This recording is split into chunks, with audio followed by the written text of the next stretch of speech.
Alright, let's start to cook our panaksiw o paksiw bangus niyan. So, ito ang ating bangus. Yan, isang buong bangus.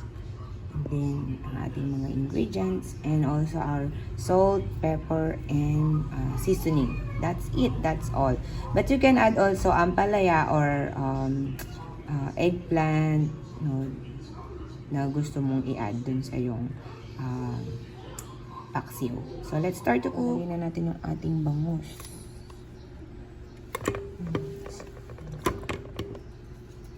Okay, so pagtapos na lagyan na natin ang ating suka.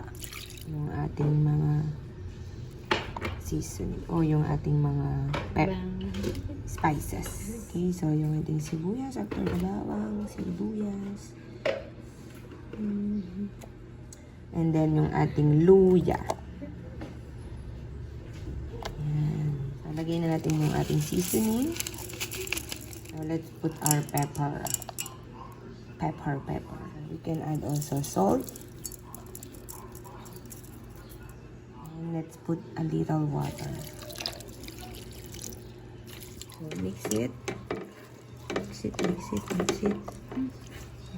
So, papakuluin lang natin siya hanggang sa maluto na siya. And then, that's it. That's all.